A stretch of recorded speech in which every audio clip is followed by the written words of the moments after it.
آپ کس چیز کے بارے میں آخری وقت میں ڈرا رہے ہیں مسلمانوں کو، جبکہ یہ چیز ہونے والی نہیں مسلمان میں؟ ایسا ہو سکتا ہے؟ پیارے رسول صلی اللہ علیہ وسلم کا کوئی عمل بغیر حکمت کے ہو سکتا ہے جن کو اللہ تعالیٰ نے حکمت تعلیم دینے کے لیے بھیجا؟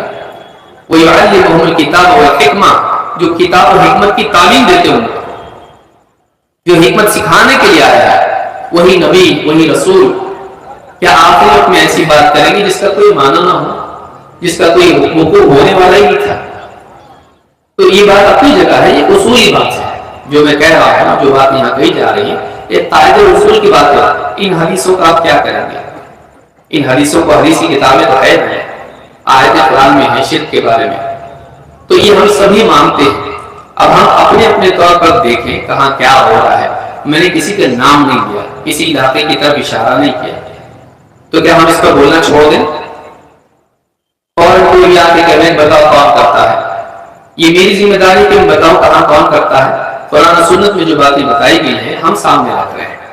اب کسی کو لگتا ہے کہ فلاں جگہ ایسا ہو رہا ہے تو وہ ہم یہ بھی کہیں گے کہ وہ قانون بھی ہاتھ میں نہ لے، وہ قانون ہاتھ میں نہ لے، وہ نصیحت کرے۔ وَذَكِّرْ إِن نَفَعَتِ الذِّكْرَىٰ، اے نبی آپ نصیحت کیجئے کہ نصیحت سے فائدہ ہو۔ ہمارا کوئی مسلمان بھائی اگر شرک کرتا ہو یا سجدہ کرتا ہو قبر کو یا کچھ اور غلط کام کرتا ہو، ہمارا کام ہے کہ ہم اس کو سمجھائیں، اس کو منع کریں۔ ہم اس کو اسلام سے خارج نہیں کر رہے ہیں، ہم اس کو اپنا دشمن نہیں بنا رہے ہیں، ہم اس سے تعلقات ختم نہیں کر رہے ہیں، بلکہ ہم سے پھر بھی ہمارا بھائی ہے، لا علم میں ایسا کر رہا ہے، نہ جاننے کی وجہ سے ایسا کر رہا ہے، ہمارا کام ہے اس کو سمجھانا۔ اگر کہ آپ کے علاقے میں ایسا نہیں ہوتا ہے بہت اچھی بات ہے، اگر یہاں نہیں ہوتا ہے اچھی بات ہے، لیکن جہاں ہوتا ہے ہم دیکھیں کہیں ہوتا ہے تو ہم روکیں۔ ایک اصولی بات یہاں بیان کی جا رہی ہے، نہ یہ کہ ہم کسی علاقے کا نام لے کے، میں نے کسی تقریر میں کسی علاقے کا نام نہیں لیا، کسی آدمی کا نام نہیں لیا، تو یہ کہنا کہ آپ بتائیے کہاں ہوتا ہے؟ ہمارا کام ہے ڈھونڈنا۔ اگر کوئی آدمی کہے چوری بری چیز ہے، کوئی آدمی آ کے بتائیے کون چور ہے، اس مجمع میں کوئی چور ہے کہ بتاؤ، میرا کام نہیں ہے، میرا کام یہ ہے کہ میں بتاؤں چوری بری چیز ہے، شراب بری چیز ہے، جوا بری چیز ہے، کیا یہ بتانا غلط ہے؟ فوراً کوئی مجمع میں سے آ جائے میرے پاس کہے بتائیے میں سے جوا کون بہت کھیلتا ہے، تو مجھے نہیں معلوم، تو پھر آپ نے کیوں کہا جوا کھیلنا غلط ہے؟ بھائی جوا غلط ہے، اب کوئی نہیں کھیلتا یہاں سے جوا، شراب نہیں پیتا ہے، چوری نہیں کرتا، بہت اچھی بات ہے، لیکن یہ گناہ جب قرآن میں اس کے بارے میں آیا ہے، حدیثوں میں جب آیا ہے، تو ہم امت کو نہیں بتائیں، ہم اس کے بارے میں لوگوں کو خبردار نہ کریں؟ تو ہمارا کام ہی بتانا۔ اب کہیں ہو رہا ہے تو آپ بھی ذمہ دار ہو، رشتہ داروں میں دور کہیں اور آپ بتائی مت کرو۔ ہم یہ نہیں کہہ رہے کہ آپ ان کے دشمن بن جائیں، جیسے بعض آباد نے کہا کہ بھائی حالات برے ہیں، اتحاد کی بات کرو۔ اتحاد کیوں نہیں؟ اتحاد تو ہونا چاہیے، لیکن اتحاد کے بارے میں اللہ نے کیا فرمایا؟ وَاعْتَصِمُوا بِحَبْلِ اللَّهِ جَمِيعًا وَلَا تَفَرَّقُوا، اللہ کی رسی کو مضبوطی سے تھامے رہو، آپس میں ٹکڑے ٹکڑے فرقہ فرقہ مت بنو۔ اللہ کی رسی کیا ہے؟ اللہ کی رسی قرآن ہے، اللہ کی رسی اسلام ہے، تو ہم قرآن کو تھامے رہیں، اسلام کو تھامے رہیں، اللہ اور اس کے رسول کی بات کو ہم تھامے رہیں، ہمارے اندر اتفاق پیدا ہوگا۔ پھر بھی سمجھنے میں کچھ مسائل میں اگر اختلاف ہو جائے تب بھی ہم کسی کو اپنا بھائی نہیں ایسا نہیں بولتے، وہ ہمارا بھائی کیوں؟ وہ کلمہ پڑھتا ہے، وہ اللہ کو مانتا ہے، رسول کو مانتا ہے، اسلام کو مانتا ہے، قرآن کو مانتا ہے، لیکن ہو سکتا ہے لا علمی کی وجہ سے وہ کوئی ایسا کام کرے جو اسلام میں منع ہے، اس کو ہم چھوڑ دیں گے؟ نہیں۔ پوری تقریر میں نے ایسے کہیں کہا کہ ہم کو آپس میں اختلاف کرنا چاہیے، مسلمان کو ٹکڑے ہونا چاہیے، کسی کا دشمن ہم کو بننا چاہیے؟ نہیں، وہ ہمارا بھائی ہے، اس کو ہم قریب کریں گے، محبت سے اس کو سمجھائیں گے۔ یہ ماحول ہمارا بنانا ضروری ہے، اس سے آپ جذباتی اگر ہو جائیں تو ماحول خراب ہوگا، اس سے کیا حل نکلے گا بتائیے؟ ہاں اگر میں کسی کا نام لے کے کسی کے اوپر تنقید کروں، آپ مجھ کو بول سکتے ہو کہ آپ نے فلاں کے بارے میں ایسا کہا، کہاں کہا انہوں نے ایسا، کہاں کیا انہوں نے ایسا، آپ مجھ سے پوچھ سکتے ہو۔ ایک عمومی بات میں بیان کر رہا ہوں کہ قرآن و سنت میں جتنی برائیوں کے بارے میں آیا ہے، کیا ہم سب بولنا چھوڑ دیں اس لیے کہ ہمارے پاس پروف ہونا ضروری ہے؟ ایسا ضروری نہیں۔ اصولی بات بیان کرنے کے لیے آپ کے پاس فلاں علاقہ، فلاں آدمی، فلاں دیہات، اس کی مثال ہو ضروری نہیں ہے۔ اللہ کے نبی صلی اللہ علیہ وسلم کے حدیثوں میں یہ آیا ہے کہ قیامت کے وقت، قیامت سے قریب ایسا ہوگا کہ لوگ گدھوں کی طرح راستے میں مرد اور عورت گندی حرکت کریں گے، ایک دوسرے کے ساتھ میں زنا کاری کریں گے راستوں پر جیسے گدھے کرتے ہیں۔ اب کیا کریں، اس حدیث کو بیان کرنا چھوڑ دیں اس لیے کہ آپ کے پاس اس کی مثال نہیں، کہاں ہے بتاؤ ایسا کون کر رہا ہے ایسا؟ بھئی حدیث میں آیا ہے ایسا ہوگا، لیکن آپ نے جب نہیں دیکھا اپنی پوری زندگی میں، اس کا مطلب کیا کریں، حدیث جھوٹی ہے؟ حدیث سچی ہے۔ پیارے رسول صلی اللہ علیہ وسلم کی کوئی بات چاہے ہم نے زندگی بھر نہ دیکھے وہ غلط ہو سکتی ہے کہ کیا ایمان لائے ہم اپنے نبی پر، ہم اپنے نبی پر کیا ایمان لائے، ہم نے نہیں دیکھا آپ کی زندگی میں سے، لیکن ہم اپنے نبی کی بات کو حق مانتے ہیں۔ آپ نے بتا دیا ایسا ہوگا، ہوگا۔ آپ کو خوف تھا ایک چیز کا کیسا ہو سکتا ہے، ہم مانتے کہ ہو سکتا ہے۔ اس کے لیے ضروری نہیں کہ میں کہیں سے مثال بھی آپ کے سامنے رکھوں، نہیں، رکھ سکتے ہیں لیکن نہیں رکھتے تو کیا ہم بتانا چھوڑ دیں اس کو؟ تو یہ یاد رکھیں کہ اس طرح کی جو بھی باتیں ہوتی ہیں یہ دین کے بارے میں جذباتیت کی وجہ سے ہوتی ہیں۔ ٹھنڈے دل سے اگر کوئی آدمی غور کرے تو بہت ساری باتیں اس کی سمجھ میں آ سکتی ہیں۔ نبی صلی اللہ علیہ وسلم نے جو بھی باتیں بیان کی ہیں، چاہے ہم کو وہ دکھائی دے نہ دے، ہماری زندگی میں ہمارے سامنے آئے نہ آئے، لیکن آپ نے بتا دیا، وہ پتھر کی لکیر سے بھی زیادہ پکی بات ہے، ہم اس کو مانتے ہیں، ہم اس کو مانتے ہیں، بس ہمارے نبی نے بتا دیا، ہم مانتے ہیں اس کو، چاہے ہم کو دکھائی دے یا نہ دے۔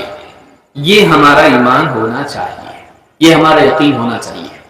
تو جو بھی باتیں، ابھی بہت ساری باتیں تھی، وقت اس میں کافی نکل گیا، اور اب آپ نے کہا کہ بھائی بات سمیٹ لیں اپنی، لیکن یاد رکھیں کہ جتنے بھی ایمان والے ہیں، اللہ کو اپنا رب مانتے ہیں، اللہ کو معبود برحق مانتے ہیں، نبی صلی اللہ علیہ وسلم کو اپنا نبی اور رسول مانتے ہیں، خاتم النبیین مانتے ہیں، قرآن کو اللہ کی کتاب مانتے ہیں، اسلام کو اللہ کا دین مانتے ہیں، وہ ہمارے بھائی ہیں، وہ ہمارے بھائی ہیں، چاہے وہ کسی غلطی میں مبتلا ہوں، ہم ان کو اسلام سے باہر نہیں نکال رہے۔ کیوں؟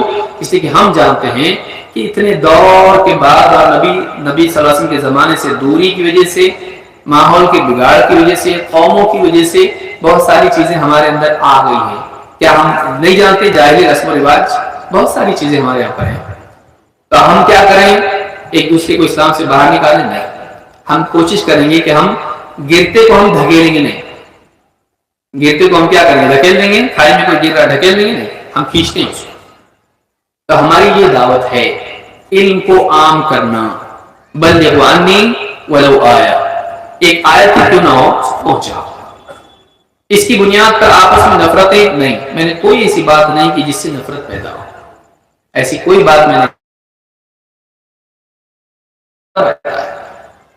کہ ہماری زندگی میں آئے، شرک ہماری زندگی سے نکلے، بولے ہم قرآن سے پھر شرک کی آیتیں نکال دیں گے ہم لوگ، وہ تو سب مشرکوں کے لیے تھی، ہمارا کیا فائدہ اس میں؟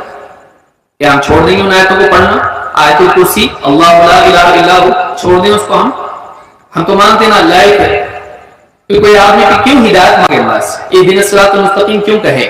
ہدایت مل گئی نا، اسلام پہ آ گیا، زندگی بھر ہم کو گمراہی سے بچنے کی ضرورت ہے۔ ابراہیم علیہ السلام دعا کر رہے ہیں وَجُنُوبْنِي وَبَنِيَّ أَن نَعْبُدَ الْأَصْنَامَ، اے اللہ مجھے شرک سے بچا، بتوں سے کی عبادت سے بچا، میری اولاد کو بچا۔ ابراہیم علیہ السلام اپنے بارے میں ڈر رہے ہیں، اپنی اولاد کے بارے میں ڈر رہے ہیں، ہم نے ڈرے؟ نہیں ہو رہا شرک پوری امت میں، ہم بولنے لگ جائیں ابراہیم علیہ السلام اپنی اولاد کے بارے میں ڈر رہے ہیں، اپنے بارے میں ڈر رہے ہیں، ہم نہیں ڈرے؟ اتنا نبی ڈر رہا ہے، ہمارے نبی صلی اللہ علیہ وسلم ڈر رہے ہیں کہ اللہ کی لعنت و یہود و نصارہ پر، انہوں نے اپنے نبیوں کی قبروں کو سجدہ بنا دیا، آپ ڈر رہے ہیں اور آپ ڈرا رہے ہیں لوگوں کو، جبکہ آخری وقت ہے آپ کا۔ بہت ساری اور باتیں بول سکتے تھے، یہی کیوں؟ معلوم تھا کہ یہ امت میں ہو سکتا ہے، کیا ہمارا کام نہیں ہے؟ تو یہ جو ہم ایک تڑپ کے ساتھ بول رہے ہیں، آپ اس کو یہ نہ سمجھیں کہ ہم کسی کو ہم برا بولنے کے لیے بول رہے ہیں، نہیں، یہ ہم اپنے دل کی تکلیف کی وجہ سے بول رہے ہیں کہ آج مسلمانوں میں بہت ساری کمیاں ہیں، لیکن پھر بھی ہم ان کو اپنا بھائی مانتے ہیں، ہم کوشش یہ کر رہے ہیں کہ ان کے اندر سے برائیاں نکلیں، ان کے اندر سے برائیاں نکلیں۔ اگر ہماری بات میں کسی کی دل آزاری ہوتی ہے، کسی کو برا لگا، وہ ہماری بات پہ ٹھنڈے دماغ سے غور کرے، اس کو محسوس ہوگا کہ نہیں ان کی بات غلط نہیں تھی، وہ بولنا کچھ چاہ رہے تھے، میں کچھ سمجھا۔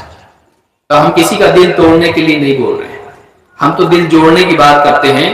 اللہ کے نبی صلی اللہ علیہ وسلم سارے لوگوں کو جوڑنے کے لیے آئے تھے.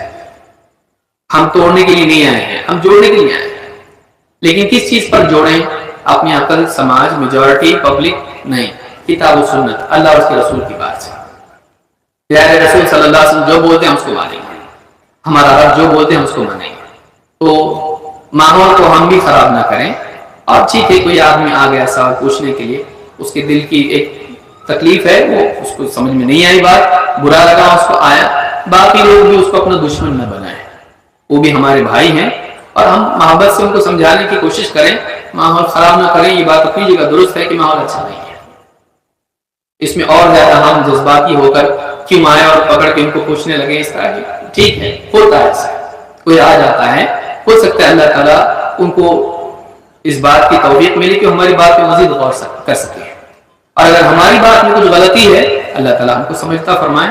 ہم اپنے لیے بھی ہدایت کی دعا کرتے ہیں, ان کے لیے بھی اللہ تعالیٰ ہم سب کو ہدایت نصیب فرمائے.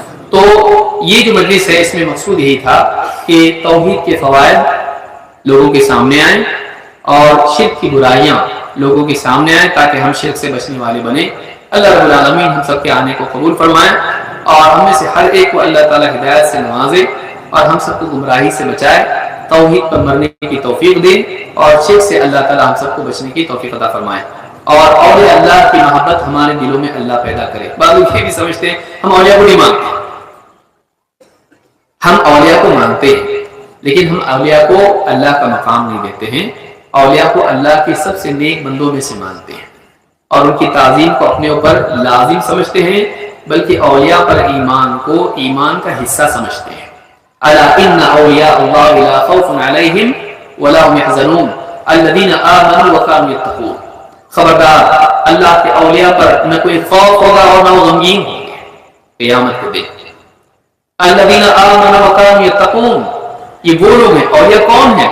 جو ایمان لائے اور پرہیزگار زندگی گزارتے رہے, جو ایمان والے تھے, جن کا عقیدہ صحیح تھا اور جن کی زندگی میں تقوی تھا. اسی لیے میں نے اپنی خطاب میں کیا کہا کہ وہ شریعت کی کوئی لحاظ نہیں کرتا ہے, وہ دین کے اعتبار سے بالکل بھی کچھ جانتا نہیں ہے, لوگ اس کو بھی کرنے لگ جاتے ہیں. تو ہم ان کو اولیاء مانتے ہیں جو اللہ کی پر ایمان والے ہوں, صحیح عقیدے والے ہوں, اللہ کی عبادت کرتے ہوں اور تقوی والے ہوں, نبی صلی اللہ علیہ وسلم کی سنتوں پہ چلتے ہوں. یہ اللہ کے ولی ہیں. ان پر ایمان لانا اور ان کی تعظیم کرنا, ان کا احترام کرنا, یہ ہمارے لیے دین ہے. ایک عام عالم کا ہم احترام مانتے ہیں, اللہ کے ولی کا ہم احترام نہیں مانیں گے. لیکن ہر ایک کو ولی بنا دے ہم نہیں.